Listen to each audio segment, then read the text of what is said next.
આજની મારી રેસીપી છે વેજીટેબલ પાસ્તા. તો અહીંયા મેં આ પાસ્તાને દેશી સ્ટાઇલથી બનાવવાની કોશિશ કરી છે. તો નાના મોટા દરેકને ભાવે તેવા અને બાળકોના એકદમ ફેવરિટ આ વેજીટેબલ પાસ્તાની રેસીપી જો તમને ગમે તો લાઈક કરજો, શેર કરજો અને મારી ચેનલને સબસ્ક્રાઈબ કરજો. જય અંબે, જય શ્રી કૃષ્ણ મિત્રો. કુમુસ કિચનમાં તમારું સ્વાગત છે. ચાલો રેસીપી સ્ટાર્ટ કરીએ. અહીંયા મેં 1.5 કપ જેટલા પાસ્તા લીધા છે અને એક પેનમાં મેં 4 કપ જેટલું પાણી બોઇલ થવા માટે મૂકી દીધું હતું. હવે આપણે તેમાં પાસ્તા એડ કરીશું અને થોડું મીઠું અને તેલ એડ કરી અને પાસ્તાને બોઇલ થવા દઈશું. અહીંયા આપણે વેજીટેબલ પાસ્તા બનાવવાના છે, તેથી પાસ્તા જ્યાં સુધી બોઇલ થાય છે ત્યાં સુધી આપણે વેજીટેબલને સોતે કરી લઈશું. અહીંયા આપણે એક પેન લઈ લઈશું, તેમાં ઓલિવ ઓઇલ એડ કરીશું અને પછી તેમાં લસણ એડ કરીશું. લસણ થોડું 1 મિનિટ માટે સોતે થઈ જાય પછી આપણે તેમાં ડુંગળી એડ કરવાની છે. ડુંગળીને પણ થોડી સારી રીતે સોતે કરી લઈશું અને ડુંગળીનો થોડો કલર ચેન્જ થાય પછી આપણે તેમાં વેજીટેબલ એડ કરવાના છે.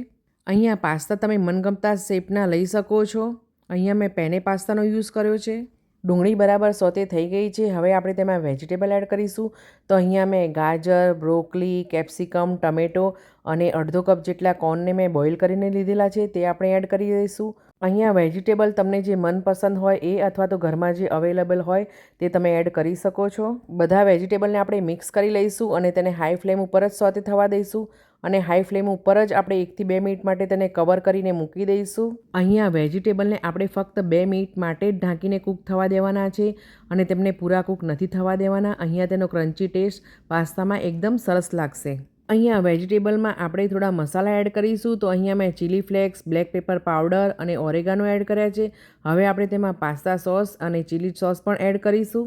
મસાલા અને સોસ એડ કર્યા પછી આપણે તેમાં બોઇલ કરેલા પાસ્તા એડ કરવાના છે અને બધી જ વસ્તુને સારી રીતે મિક્સ કરી લેવાની છે.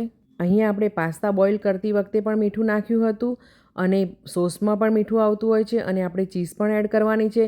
તો મીઠું તમારા ટેસ્ટ એકોર્ડિંગ તમે એડ કરી શકો છો. હવે આપણે બધી જ વસ્તુને સારી રીતે મિક્સ કરી લેવાની છે. અહીંયા હું કેચઅપ નાખવાનું ભૂલી ગઈ હતી, તેથી મેં થોડો કેચઅપ એડ કર્યો છે અને બધી જ વસ્તુને આપણે સારી રીતે મિક્સ કરી લઈશું. ફક્ત 10 થી 15 મિનિટમાં જ બની જતા આ વેજીટેબલ પાસ્તા તમે બાળકોના લંચ બોક્સમાં આપી શકો છો.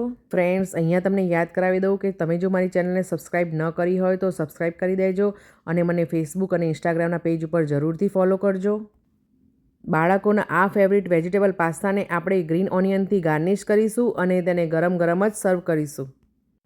તો નાના મોટા દરેકને ભાવે તેવા આ વેજીટેબલ પાસ્તાની રેસીપી તમે તમારા ફ્રેન્ડ્સ અને ફેમિલીમાં ચોક્કસથી શેર કરજો. વેજીટેબલ પાસ્તાની બધી જ ઇન્ગ્રીડિયન્ટ્સનું મેજરમેન્ટ મેં મારા આ વિડીયોમાં આપેલું છે. આ વેજીટેબલ પાસ્તાને આપણે ગ્રીન ઓનિયન અને પાર્મેઝન ચીઝથી ગાર્નિશ કરીશું. તો તમારી પાસે જો પાર્મેઝન ચીઝ ન હોય તો તમારી પાસે જે ચીઝ અવેલેબલ હોય તેનો યુઝ કરી શકો છો. ફ્રેન્ડ્સ, તમને જો મારી આ પાસ્તાની રેસીપી ગમી હોય તો લાઈક કરજો, શેર કરજો અને મારી ચેનલને સબસ્ક્રાઈબ કરજો. ફ્રેન્ડ્સ, તમે મને ફેસબુક, ઇન્સ્ટાગ્રામ, યુટ્યુબ અને ટિકટોક ઉપર પણ ફોલો કરી શકો છો. તો તમે મને ચોક્કસથી ફોલો કરજો. હવે આપણે મળીશું નેક્સ્ટ રેસીપીમાં. ત્યાં સુધી જય શ્રી કૃષ્ણ ફ્રેન્ડ્સ.